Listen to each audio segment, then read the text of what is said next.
Hey guys, welcome back to Spider Guy, and today we have a review for episode 8 of Shulk, or She-Hulk.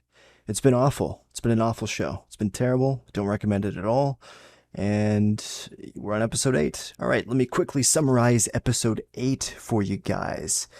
Matt Murdock shows up in the courtroom during a court scene. He wins the case against She-Hulk because She-Hulk's client was just in the wrong totally. And then later on, She-Hulk and Daredevil end up coming across each other when pursuing a client, and then they end up teaming up together to rescue someone. And throughout the time they originally met as Matt Murdock and She-Hulk, they kind of flirted a little bit, had a drink, and now that they're in their superhero form outside later that night as She-Hulk and Daredevil, She-Hulk actually unmasks him, find out who he is, and then they begin working together. Then they start talking more, and then they rescue the guy together. They talk a little bit, and then She-Hulk takes Daredevil home and sleeps with him. And then after that, Daredevil leaves, and presumably is gone from the show forever, because this is the second to last episode, of course, and he goes back to New York. So that's your Daredevil in this. If you're worried that they would ruin Daredevil in She-Hulk, I can't say they really ruined him, necessarily.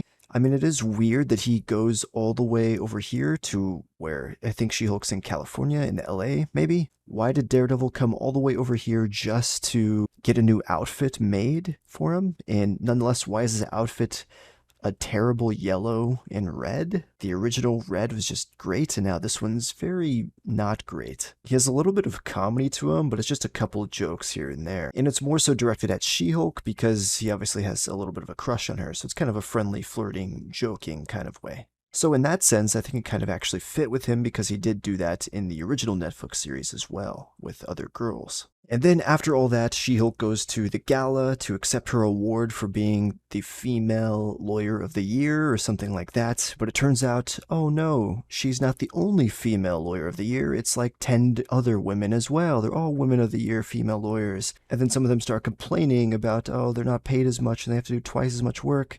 Oh, nonsense, feminist propaganda, yeah. But thankfully, it was only just a couple lines, and towards the end of this episode, rather than being throughout the entirety of it, more so. And then suddenly, when She-Hulk's on stage accepting her reward, the screen on the stage in the background changes, and Intelligentsia hacks into it and starts exposing Jin. They call her a slut, and they start playing a video of her sleeping with a guy from earlier on in the season. She-Hulk gets really mad and destroys the screen, and then everyone starts freaking out because She-Hulk smashed a screen. Oh no.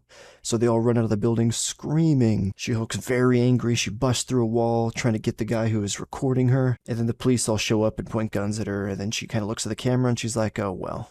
Something like that. It doesn't really matter what she said there at the end. I honestly don't remember. Then the episode ends.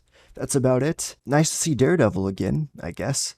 So I finally got what I wanted to see out of the show, so that's cool. I can't say I'm disappointed with Daredevil because he did have some cool fighting scenes and even like a hallway fight scene, and they made him out to be a badass in this episode, I will say that. So I will give them that. Props to them for that. They at least respected him, you know? But overall, still can't recommend the show. Maybe check out some of the cool Daredevil scenes, maybe, if you're really looking to see some more Daredevil. But anyways, let me know what you guys think of all this in the comments down below, and I'll give my final review of She-Hulk next week when the final episode comes out, and I will really let you know, probably, that the show isn't going to be worth watching, but we'll see. Peace out, everybody.